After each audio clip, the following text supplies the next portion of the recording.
In today's economy, adults are so concerned with money issues, it's easy to forget sometimes about kids and their needs when it comes to money.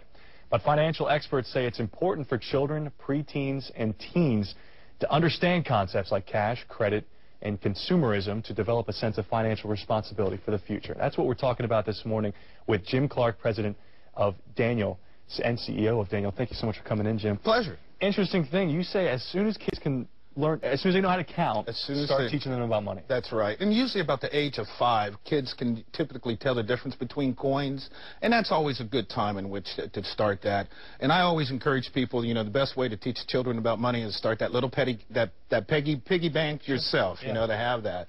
And children, as they progress through elementary school, what you really want them to be able to do is to understand that money does buy things. You want them to be able to have the concept of being responsible for money.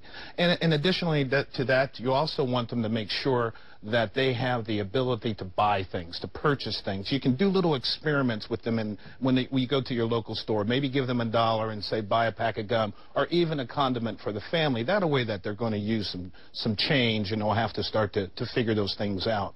Now, one of the things that a lot of people, of course, the best thing in the world is to have allowance. I've always said children who have allowance is a way for them to begin to understand how to use money and how to save money.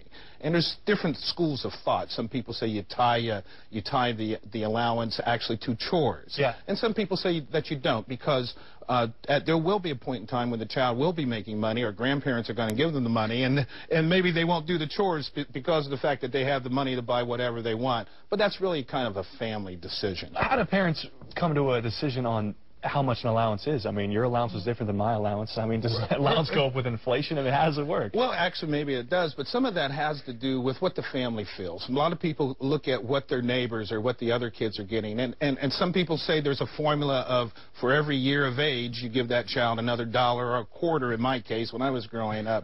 But the big thing is, how are they going to use the money? There are some rules that you may want to say that regardless of how much money you have, you can't buy a video game, or you can't do this. But indeed, if a child's going to be responsible for perhaps some of their movies and items of that sort, you may want to give them a little bit more. Again, when kids have money and they have allowance, they're going to make good decisions and bad decisions, and that's where they're going to learn. Going to tweens and teens.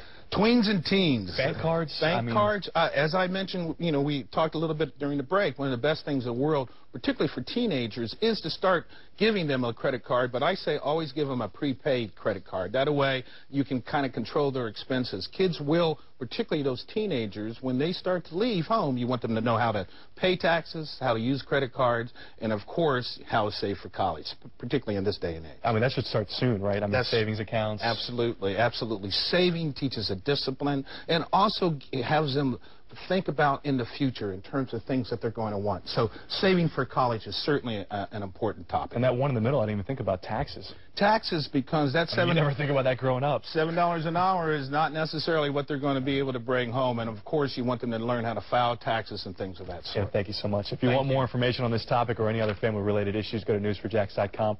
Click on the Scene on 4 tab.